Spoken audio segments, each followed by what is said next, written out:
security gives me the opportunity, first of all, to start off by telling you my favorite joke. And you also see it's relevant. It's about one of the earlier elections a few election cycles ago. During the transition, the outgoing prime minister is still there. The new guy is about to come in a few days. And the story is that some guy comes up to the prime minister's residence, Jerusalem, knocks on the front door, says, "Hi, I'd like to speak to the prime minister, please." The prime minister's wife answers it. Well, she answers. She said, "Well, you know, he's not really prime minister anymore. We're in the transition. In any event, he's not home." "Thank you very much."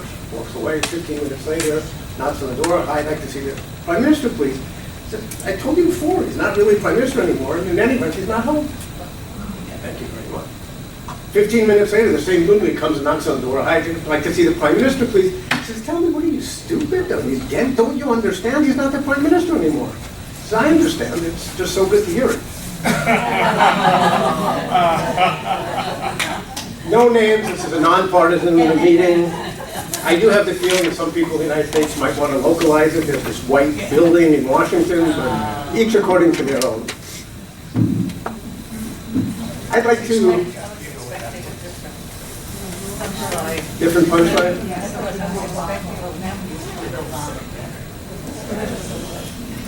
These jokes have a way of getting around that.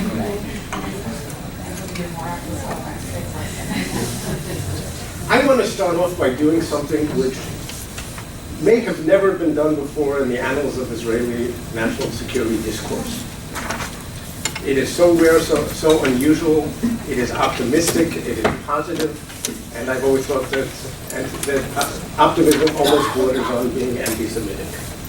So I'm going to actually start off by saying something positive and optimistic.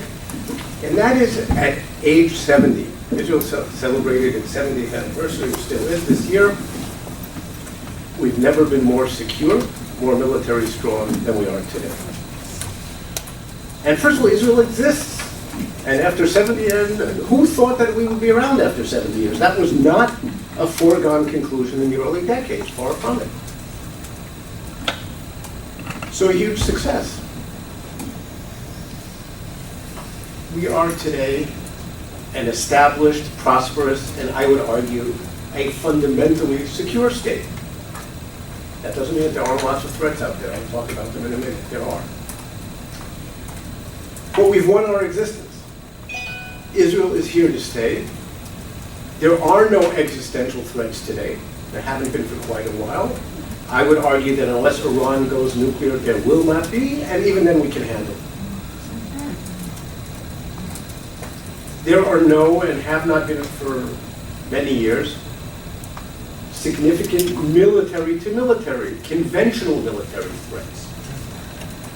The Arab armies are either in a state of total disarray, at peace with Israel, or no longer interested in fighting a war with us. The non-conventional threats, well, the Syrian chemical arsenal has been largely, not completely dismantled under international pressure. We always knew they'd hide some of it. And the Iranian nuclear program has been postponed. Don't know for how long, but postponed for the meantime. Ben-Gurion famously said that if and when Israel had a Jewish population of 5 million, a totally unimaginable number back in the 50s, unimaginable, its existence would be secured. Well, we're at 7 million now.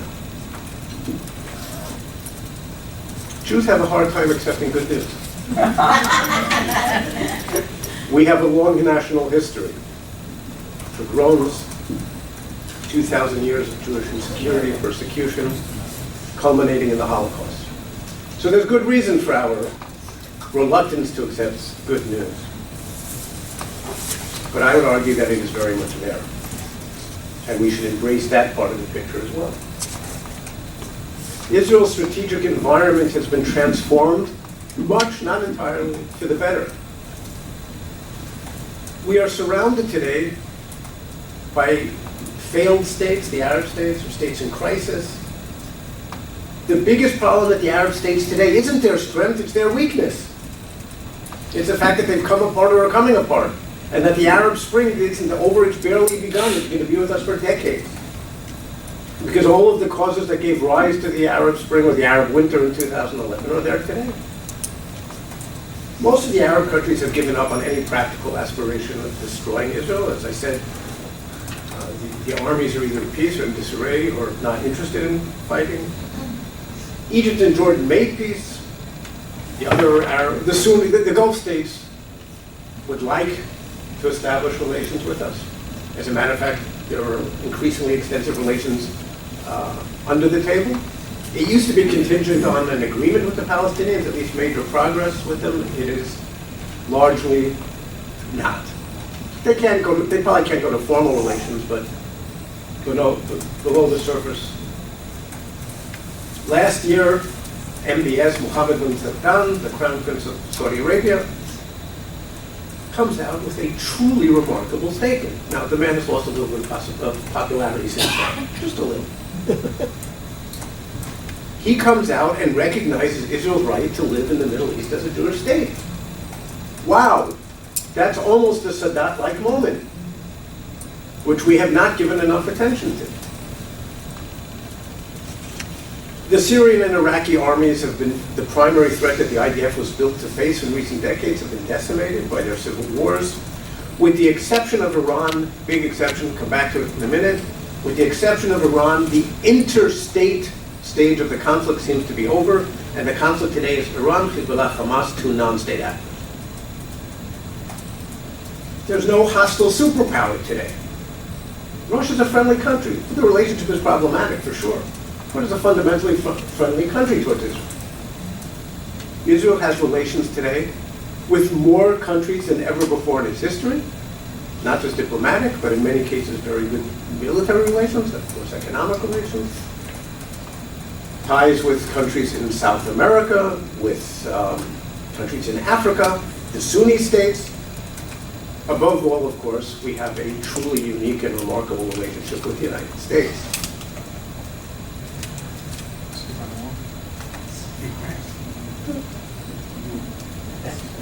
As I said, no existential threats. I believe that we can handle a nuclear Iran if, God forbid, that ever happens. Yeah, to make sure it doesn't. Now for the bad news. So all of you who are feeling uncomfortable with this wealth of good news, I can make you feel better.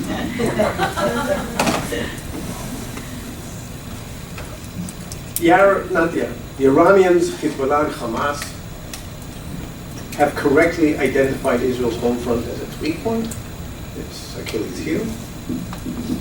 They, unlike the Arab states in the early decades, have come to the correct conclusion that they cannot defeat Israel in 1 or 2 rounds, and so they have adopted a long-term strategy. It may take decades, but they've got Allah on their side, and if it takes decades, that's fine, they're in no hurry. It's what I call a strategy of attrition until destruction. Ongoing attrition, to wear Israel down through repeated conflicts, to undermine, by attacking the Israeli home front, to undermine the resolve, the steadfastness, the staying power of Israeli society. At the same time, the Iranians have not foregone their nuclear aspirations. Hezbollah is a non-state actor with state-like capabilities. Somewhere on the order of magnitude of 130,000 rockets. This is an unimaginable number of rockets. This capability provided by Iran will for the first time provide an Arab actor with the ability to potentially severely, but to disrupt Israel's military preparations and offensive operations. For example, they will presumably target mobilization centers, storehouses. They can hit air bases and disrupt the primary focus of Israeli offensive capabilities.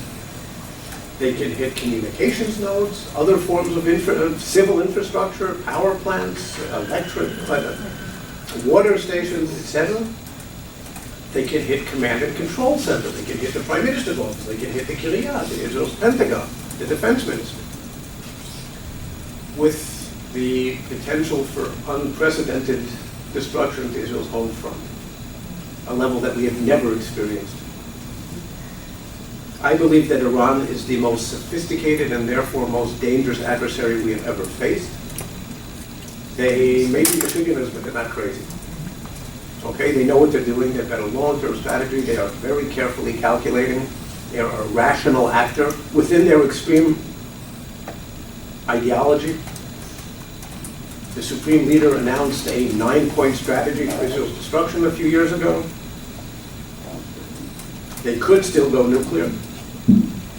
And if that happens, of course, it is at least potentially existential scenario.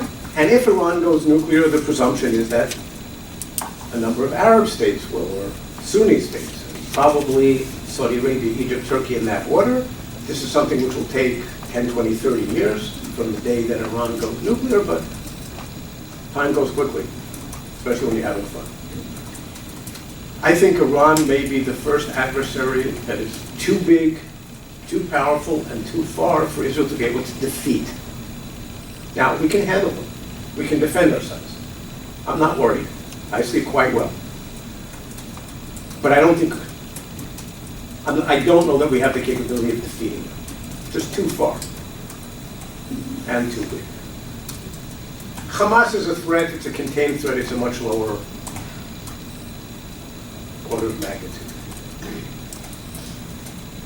There's ongoing terrorism, and there's the cyber threat, which has emerged in recent years, which could also create a whole new level of destruction if it actually happens in a big way. I would argue that two of the greatest threats that Israel faces today are not military. One is demography. If you take the combined population of Israel and the West Bank, just Israel and the West Bank, without Gaza, 40% of the population isn't Jewish. Israeli Arabs, Palestinian Arabs in the West Bank, 40% of the combined population. The good news, all Israeli Arabs, yeah, in the Negev, in the north, the Galilee. The good news is that the ratio remains almost constant out to 2060, which is as far as the projections go today. The bad news is 60-40. I'll come back to that. There is no status quo. Those who believe that the current status quo is good, we can live with the situation, there is no status quo. The number of settlers is slowly growing, slowly outside of the blocks. Outside of the blocks. Yeah, in the blocks, not slowly, but that's okay, because those are areas that everybody recognizes will remain part of Israel, the final settlement, the Palestinians as well. Outside the blocks, it's only a couple of thousand a year, but a couple of thousand a year over decades, the numbers multiply. The land available for potential land swaps is being used, nature abhors a vacuum, is being used for other purposes. We are approaching a point of no return for a two-state solution. Now, I don't know exactly what a point of no return is, how you identify it. We're approaching it. A year, 2, 5, we're getting there.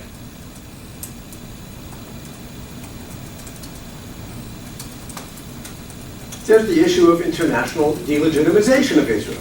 I said before, on the one hand, diplomatic and military and commercial relations with more countries than ever in Israel's history. That's the good news. The bad news is that Israel's international image in international public opinion, not to put too fine a mark on it, is simply catastrophic. Not too many countries around more unpopular than Israel.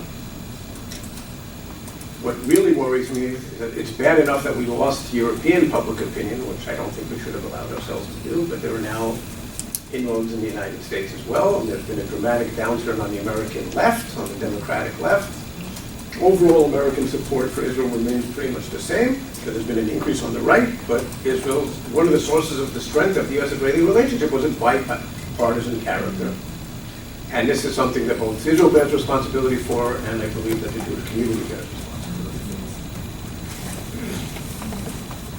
We have generations of voters in the United States now who have grown up on a totally different narrative.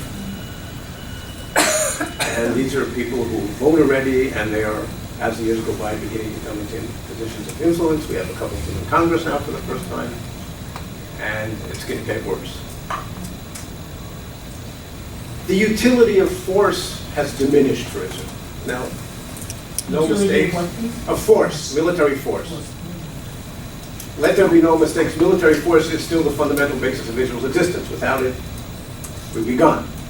But the utility of force has diminished. We've been beating the Palestinians for 100 years, we can keep doing it. Can't solve the Palestinian problem. You cannot defeat Palestinian nationalism militarily.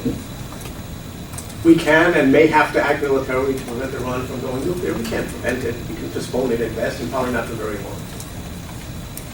We don't have a military solution to the Iranian attempt to set up base, to turn Syria into forward base operations against Israel, to create a united front with Lebanon, with Hezbollah.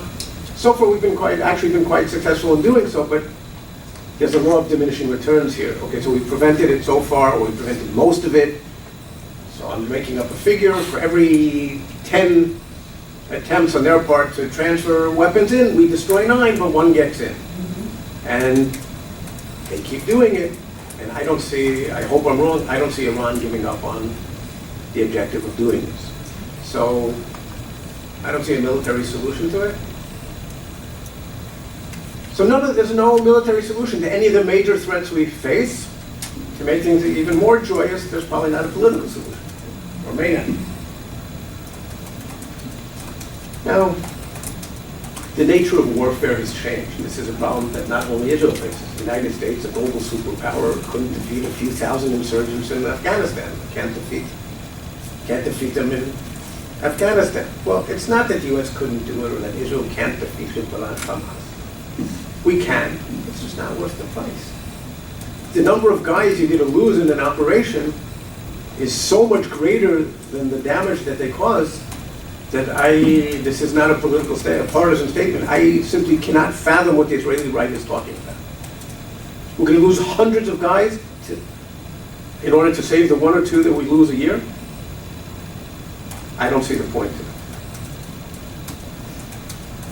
We've been, all of our wars, all of Israel's wars, the conventional wars, we never achieved decisive victory, unconditional surrender. It was always a matter of playing for time.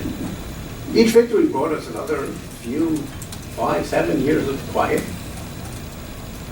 We can do that now. Pretty good.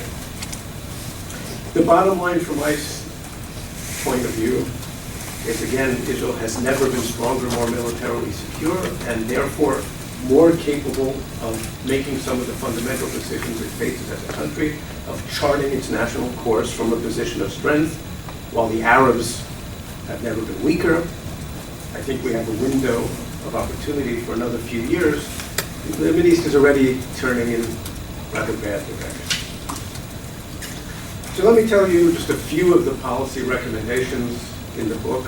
Interestingly, maybe I should have said this at the beginning, Israel has a few national security problems. It's had them over the years, just a few.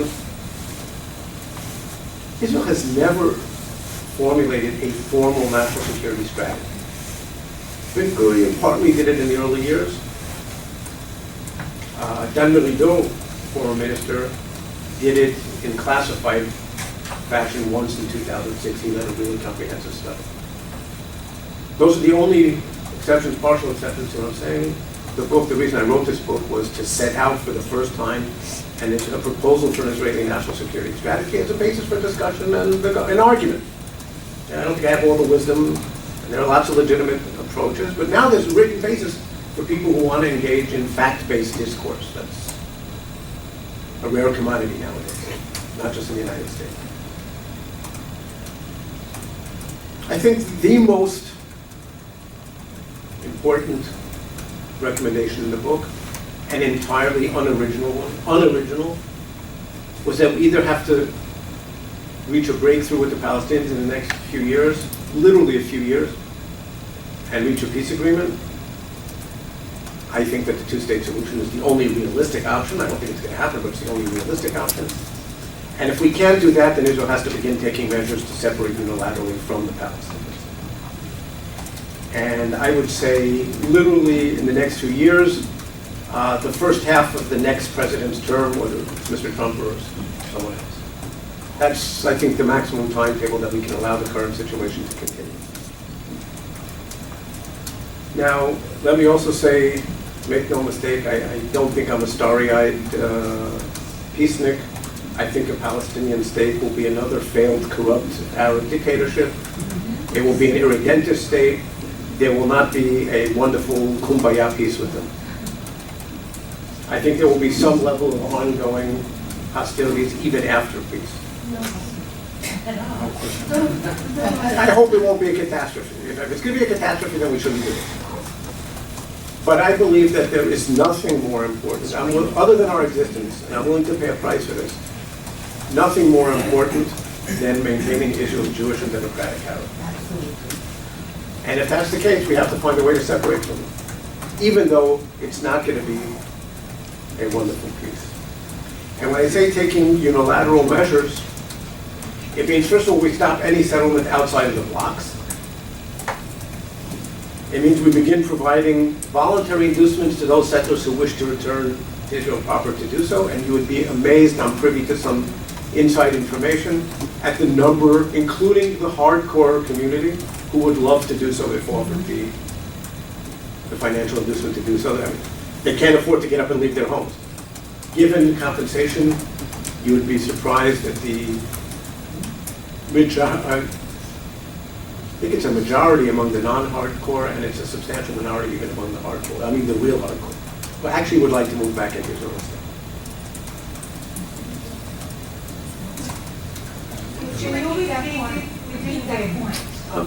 That you would be surprised how many of the settlers, including the real hardcore, would just love to be offered financial compensation and would move back into Israel happily. Out of the Syria into Israel, from the West Bank into Israel. Is there data for that? All of them. All of them. There are cities. There's the whole desert, the Golan. Forget the Golan. I'm not talking about the Golan. The West Bank. I'm saying there's plenty of space. There's plenty of space in Israel. So let me take questions afterwards. Let me take all the questions afterwards. If we start opening it up, knowing our national tendencies, may decay into a free-for-all. As a matter of fact, I say almost definitely. And I will be done in about 10 minutes. So the first recommendation is that. And as I said, I think we're approaching the point of no return. Before I say the second one, let me preface it by saying that last year I wrote an op-ed in the Jerusalem Post and announced with great fanfare the establishment of a new school of international thought. Some of you may be familiar with the realist school, the liberal school of international thought. I call this the Dayenu school of international thought. And the idea is to go back to what I think was the hallmarks of the Zionist movement, which was to make do with that which is realistically achievable. The Palestinians have always gone for all or nothing, and they've ended up with nothing. The Zionist movement had the wisdom to accept what we could get, hope it would be better, hope we could improve things in the future, and we did. Compare the partition to Peel, compare Israel to partition, compare to where we are today. But we have to go back to that, because in recent decades we've moved away from it. And the first Dayenu approach, because I said that we are a fundamentally secure state today, is a change of mindset. It's to adopt a strategy of strategic patience, restraint, defense, deterrence, and diplomacy. Now, not as if we don't exercise great restraint today in the face of ongoing provocations, but I would argue we can do even more. We can take a deep breath. We are not fighting for our existence anymore.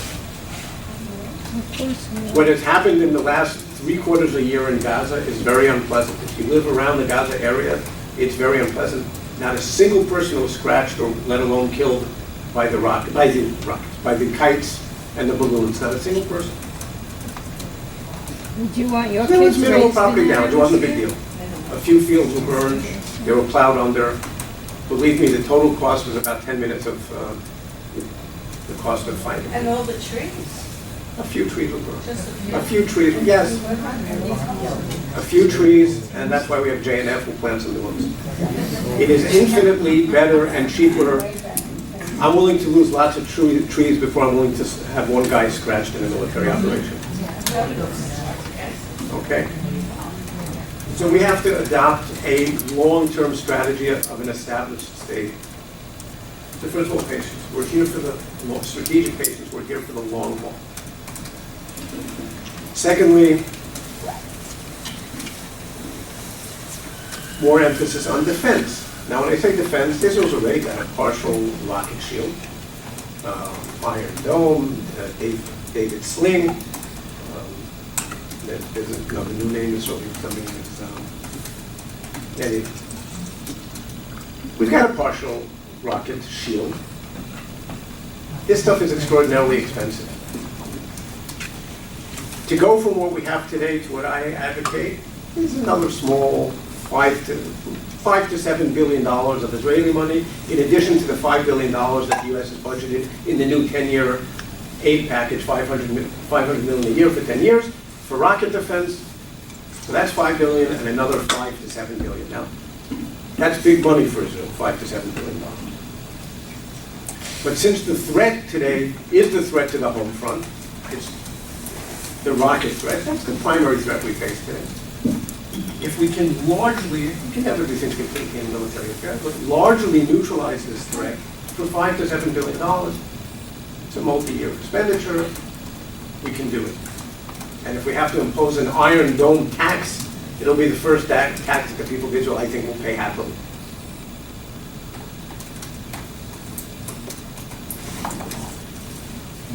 That's one thing. Deterrence, of course, and diplomacy. I said I don't think we really have good military solutions to any of the major challenges. When we do, I'm for it. Don't get me wrong. I'm not a bleeding heart. Okay? Military operations have an important role in any national security study, certainly in Israel's case. I don't think we have those offensive solutions yet. So more emphasis on diplomacy. And just to give you a couple of the points, first of all, the U.S. is at the center. U.S. is what, please? At the center of this greater emphasis on diplomacy, and I'll come back to the United States in a minute. Because it is, short of Israel's existence having anything more important than Israel's relationship with the United States, the two are closely connected. It means a dynamic... Administration concept. Excuse me? That's a one administration concept. No, it's always true. It means a dynamic peace policy, meaning that Israel should position itself in such a way that it is always perceived by the international community to be the side trying to reach a peace agreement. And what's happened in recent decades is, rightly or wrongly, Israel has come to be perceived as the obstacle.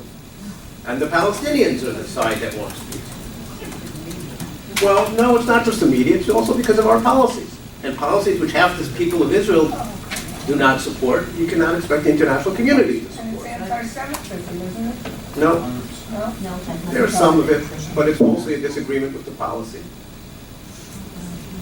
We have to leverage the policy with the change with the Sunni states, the Saudis and the others. Develop the good relations we have with a whole variety of countries, the Russians, India, Germany, France, Britain, Canada, Australia. There are a whole variety of countries out there that we can work with more, especially if we did what I said a minute ago, and that is adopt this dynamic peace policy. All of our problems with the international community disappear if we adopt a more flexible policy on the peace process. We have to, it means trying to reach a peace agreement with the Palestinians, making it clear that Israel is willing to withdraw from most of the West Bank, not settling outside of the bloc, going back to some open, explicit support by the Israeli government in favor of a two-state solution, which was the policy of previous governments. Wait, okay, let me finish.